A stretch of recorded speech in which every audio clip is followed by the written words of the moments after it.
On In Radio, on Omni Studio, and wherever you get your podcasts, I'm James Crid.land, the radio futurologist. Online, on digital radio and TV, and on 94.9 FM. London's radio station. BBC Radio London.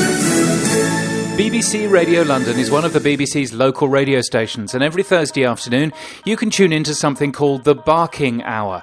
Now, there's a tedious joke here for non-Londoners. Assuming you are one, let me just tell you that Barking is an area of London, just north of London City Airport, and close to beautiful parts of London like the Beckton Sewage Treatment Works. However, the Barking Hour on BBC Radio London is nothing to do with Barking the place, and everything to do with Barking the activity, because it is, so they say, the world's only radio programme for dogs, and presumably their owners.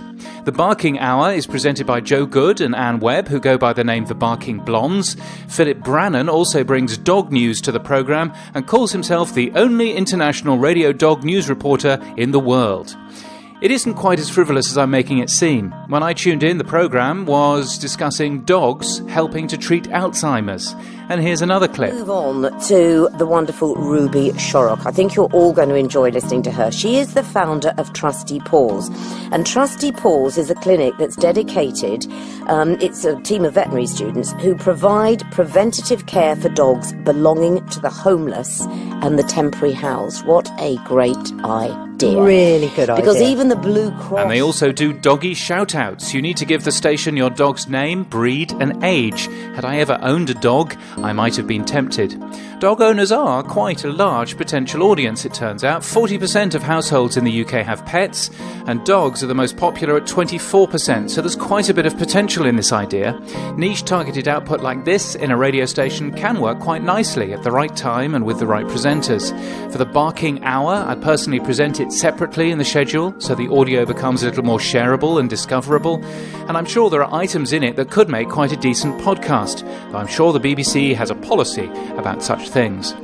It isn't the only radio for dogs, though. In New Zealand, there was a dog radio station for a short time in 2014. K9 FM, see what they did there, was a low-power FM service run as a bit of a laugh by Pedigree Chum's advertising agency, BBDO. Beef clod, beef shank, beef steak. That was Cuts of Meat on K9 FM. Now, this won lots of awards, which is nice and was quite nicely done, and anything that makes ad agencies take audio a little more seriously is a good thing with me.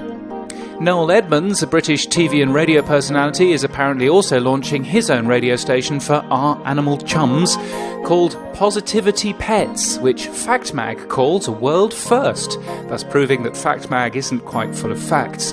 And at woofswoofs.com you'll find all dog radio, a network of 11 online 24-hour radio stations for your furry friend to listen to. There's always somebody that wants to go one better, isn't there?